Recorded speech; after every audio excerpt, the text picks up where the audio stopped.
by Andrea De Stefano, who's at the back of the dais here, the writer-director.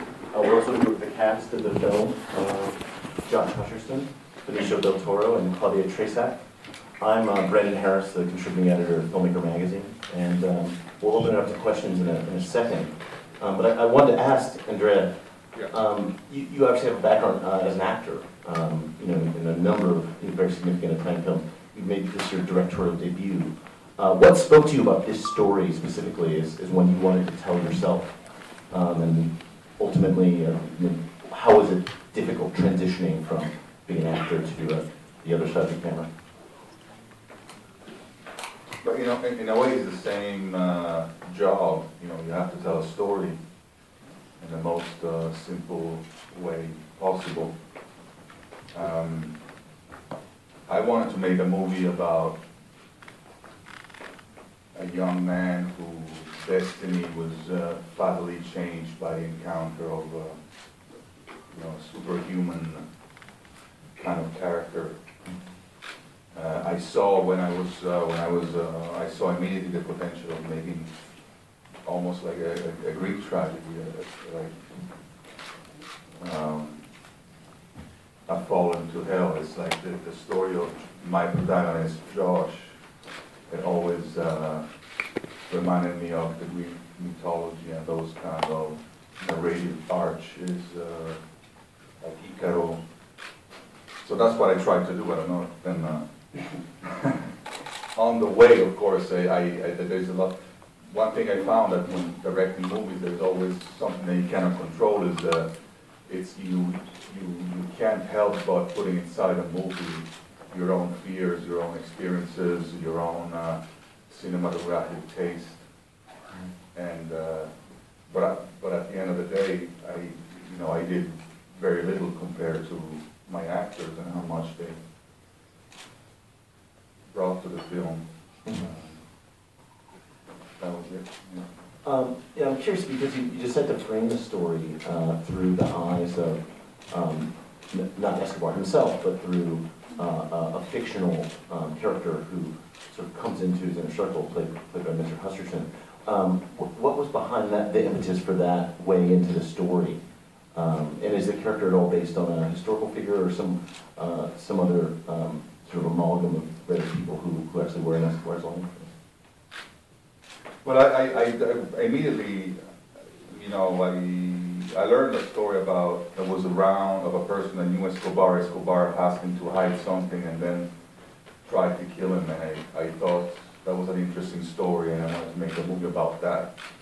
And then when I started researching Escobar, I thought it was so fascinating that maybe, you know, a few times I had the idea of making a biopic of Escobar, but then it immediately shifted the point of view of the movie I wanted to make, and it's like I wanted to make you know, more than a biopic, a biopsy of his evilness. I wanted to put the camera in the eyes of someone that was facing this wave of evil coming after him, and was to tell one story to me was more important in this one story to capture almost like the fingerprint of Pablo Escobar psychotic thinking process. Josh, your character is someone who is in many ways seduced by Mr. Escobar. What type of work went into kind of building this character for you? Obviously, unlike Pablo, where there's a significant historical record, and there's things Benicio obviously moving on for that. What were kind of the essential elements of this character for you? For me, I think that the real preparation just came with understanding who Nick was and kind of what his life had been before where we see him in the story.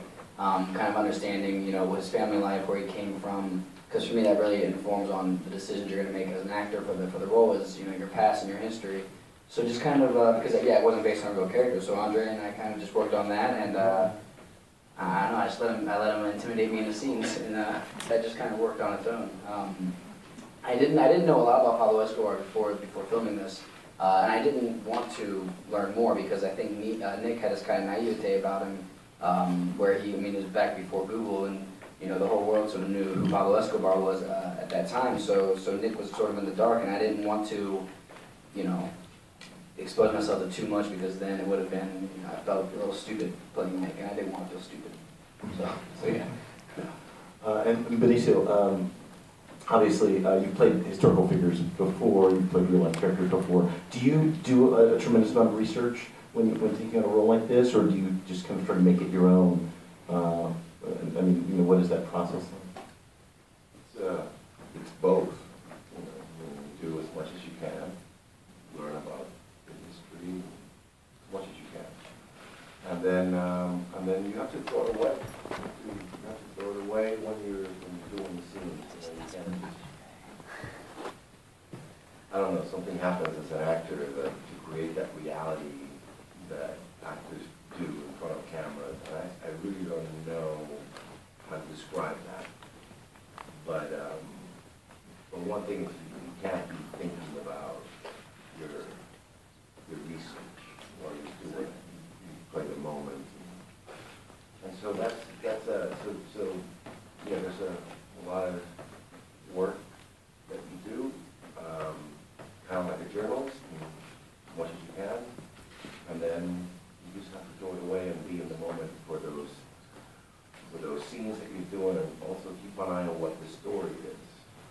So I think Andrea, as he wrote the script, it was pretty clear for me that at the beginning the character is normal and turns. So I keep an eye on that. Where is he turning? This is the moment. We go all the way out. We do a half turn. Blah, blah, blah. On that note, are there questions from the audience? Yes. Hi, Scott Ross from The Hollywood Reporter. I actually have two separate questions for Mr. Toro and for the director. First, Mr. Toro, one thing you did do for this role is gain a lot of weight. How important was that for you to do that, to embody that physicality for this role? What did it do to help you understand Pablo Escobar? And also, how did you do it? The actual physicality of doing it. Not that I'm looking to gain more weight. And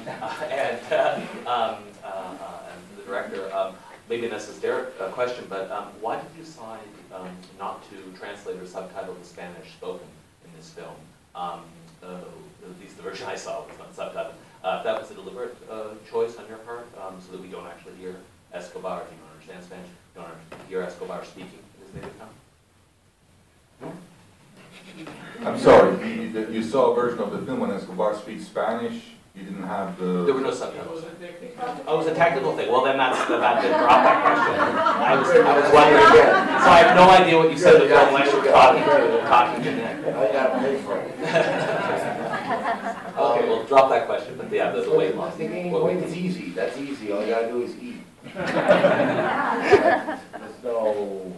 I mean, I worked out a little bit, but instead of doing cardio, you lift weights. You less. You do a lot less. Cardio. Yeah, cardio. Yeah. And then regarding the fact that he was heavy, well, he was heavy, Pablo. But I also think that, you know, that being heavy also shows when the movie starts, he's already successful, and the weight kind of like also gives that sense of success of some sort, you know. He's less active and more, like, you know, he's the king. He comes to him, he's wealthy. It also adds to that. But in real life, he was.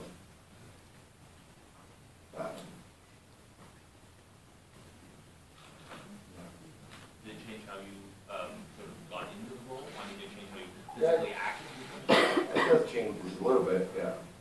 I don't have to concentrate on sucking my belly.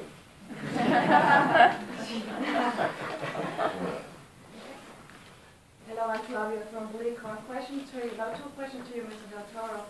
What is the fascination for you to play such a mean character like Escobar? And if you would know him personally, do you like him or you don't like him?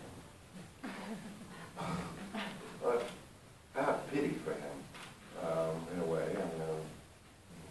I don't like what he did.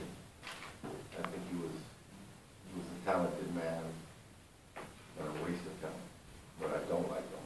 I don't like what he did. And he brought a lot of suffering to a lot of people, and we're conscious about it. The character in the movie that Andrea wrote is a bad guy. He just loves his family. But you know, I don't personally think he's someone to emulate. And what was the other question? What's the fascination of playing a mean Oh. character? That's, you know, I don't know. It's not a fascination. I don't make movies alone, and I don't find the movies. The movies find me.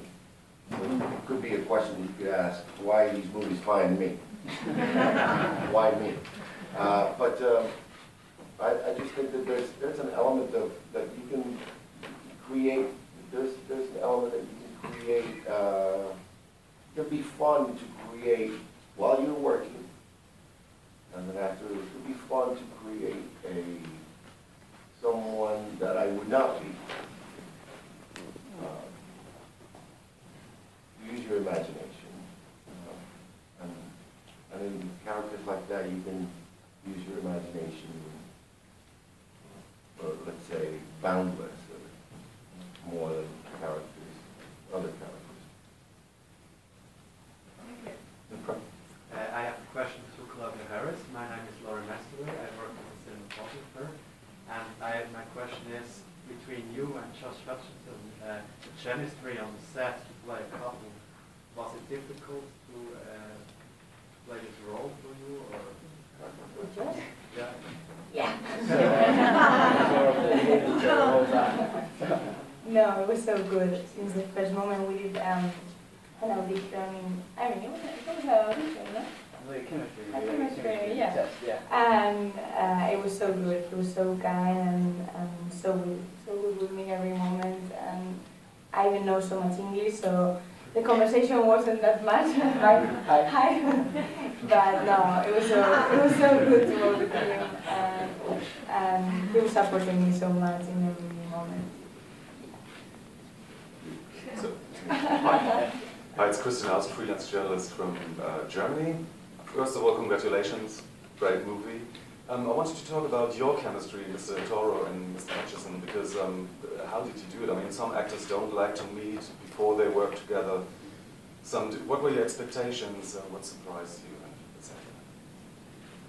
Well, actually, I met Benicio a few years before we did this project. He actually directed me in a short film, and so it was cool to get to know him as a friend and director before working with him as an actor. I mean, I've seen his movies. I know what he does on set. It's pretty intense, and so I was nervous about that. But having met him before and kind of getting to know him on that personal level helped a lot for me.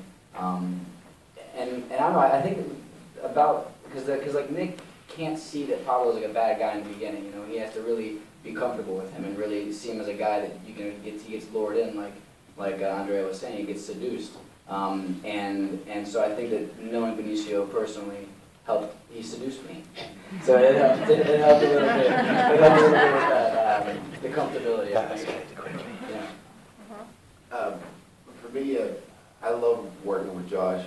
Josh is one of those actors that is like, which I really like actors that are like this, but I think I'm like that too, which is like, they're very truthful. Like, if there's no water in the glass, and he's supposed to drink water, you think like, I can't drink if there's no water. So, and that's a foundation really, and like you said, we knew each other, and it's one of the reasons why I wanted to be in the movie, and we had fun, which is also good to do with another actor when we're working. Yes, to ask a few questions to all of the members in here. And contrary to Benicio del Toro, to your previous statement, I read somewhere that you said that you actually discovered that there was something that you liked about Escobar, the fact that he likes Elvis, and you're a huge Elvis fan. Yes. So I want to know whether... I didn't say I didn't like, there's some things he did that I liked. Okay. Other than him being an Elvis fan? Well, the fact that he helped some people, he brought some attention to people in need, poor people. But the means to do that is not right. And is that something that you do when you play a character? Do you find, now he's a real person, but for fictional characters, do you look for something? Do you superimpose part of yourself? And I want to know also for Claudia and Josh, because your characters were fictional, and you mentioned before that you created a history and a future for your characters. What was that process like? And do you also then find something that you superimpose the quality of yourself on the character that you play? Yeah, I mean, I think every character that you play as an actor, there's a piece of you in there. Just because naturally how you're going to react to things in the moment. I mean, the goal is to become an actor that's so good that you can completely lose yourself in a character, but I think that most actors do have a piece of themselves in the character.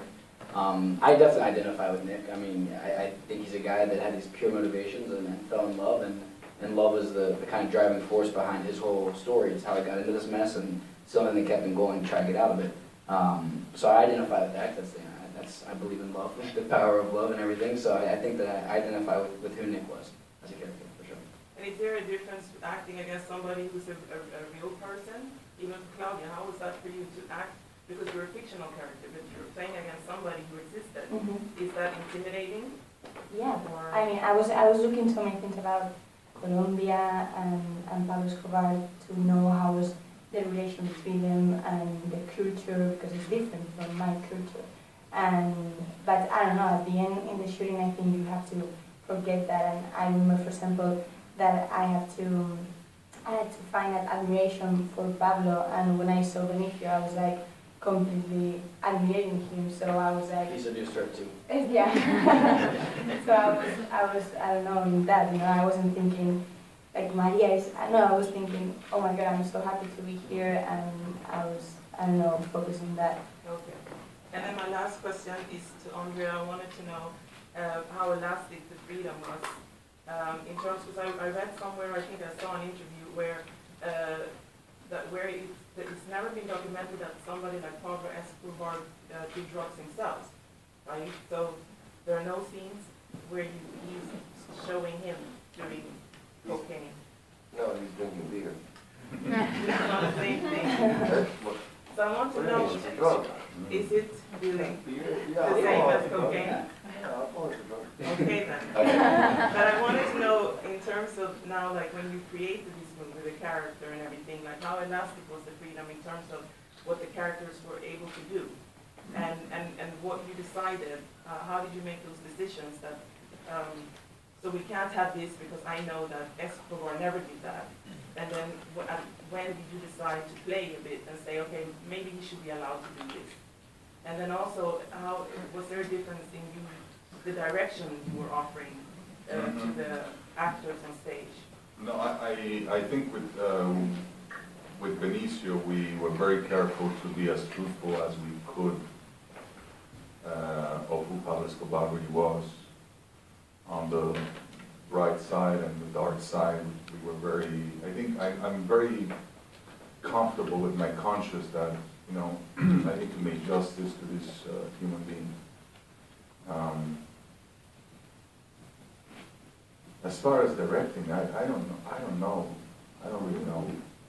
It was really about, we talked and listened. And sometimes people only talk about it, don't listen. We listen a lot to each other. And so everything that you see in the movie is really like an equation of our talents. Because at the end of the day, there's always something that came out of our willingness to tell the story. Hi, my name is name's Caitlin. I write for Girlfriend Guide to Zurich, and I'm really interested in the Greek stories and the tragedy involved, because usually the archetype, the conceit is that man tries to play God, and then man gets punished in the end. And I didn't know if that influenced you, if there were any writers, Voltaire, and how you saw that as a part. This is for the actors and the director. If there was anything going on where you felt a need in the end for punishment in order to complete the story, that loss of innocence. Yeah, there's once you're in front of a page and you have to like come up with ideas, at least me, I know I'm in trouble if I try to imitate somebody, or there's like a mixed match, there's like a jukebox of things that I put aside in my brain, and so the influence is, Romeo and Juliet, I can say, is, it's like a fairy tale that becomes a nightmare. There is all things that that I find emotional when I write, and when I find a certain emotion, I know that's the right path. But at the end, I think there is a thermometer that I want to give myself, and but I had it kind of instantly, is when am I going to bore people? And the moment I bore people, I try to, make it into a movie. So the inspiration is always very high, but at the end, I think we make entertainment. So it is a movie. I take it very seriously.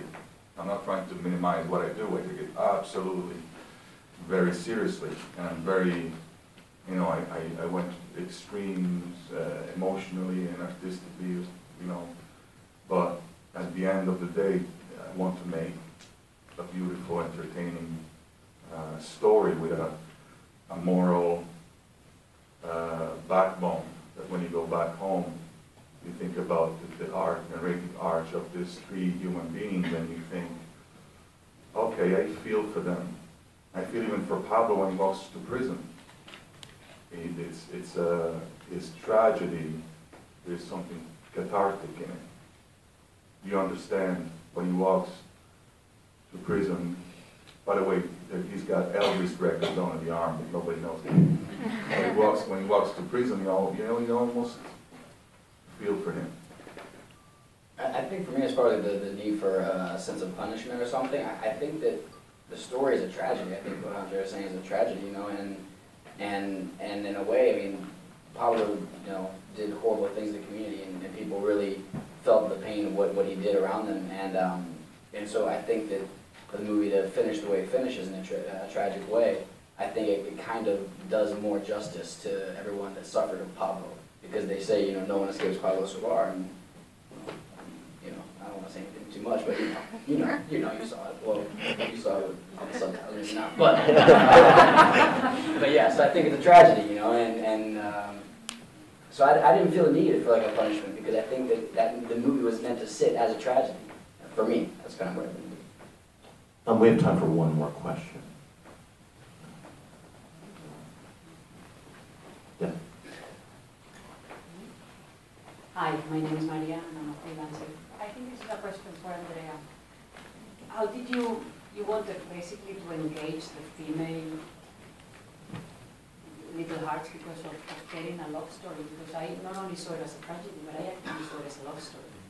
And behind, there was a guy who was a really bad guy, but I saw a movie about Maria and Nick, that they fall in love. And then it ended up bad because he was a corrupted guy, but he was quite nice. What motivated you to do a story like this, instead of talking only about him, Pablo Escobar, which had a history? I'm Italian, so it's just, I think it comes very natural to talk about, speak about, I don't know, it's really about, I really think it's, I'm not trying to be simplistic in my answer, but it came very natural. I wasn't thinking rationally about it. I thought about family, about a love story, but it's really, the movie is about the destiny of this man who thinks that he found a place of his own paradise, and then slowly this reality's shift becomes something else, and until it transforms into hell. And I thought that, you know, to find love, there's nothing more beautiful than when you fall in love with a person and you think it's forever. Yeah, and if I could just add that real quick, I think that for me, Andre and I talked a lot in the beginning too about how important the love element was, because it's this thing that, you know, kept Nick going through all of this, and to kind of see someone doing everything they can to fight to get back to that purity, I think is really a beautiful motivation. I think in any kind of story, once you give a character the motivation of love, you can have them do anything, because people do the craziest, stupidest, irrational things for love. So once you give that as a motivation, the audience is along the ride, because like, oh, well, he's in love, he's going down from here, you know, he's in it for the long run. Could I ask Felipe just one question? You are, you seem to choose characters for the Latin. I'm Latin, so I want to know, because you're always choosing these very heavy roles. You're a storyteller about the history of Latin America. But what would you like to, what is the message for you to the Latin world that you want to pass in this movie?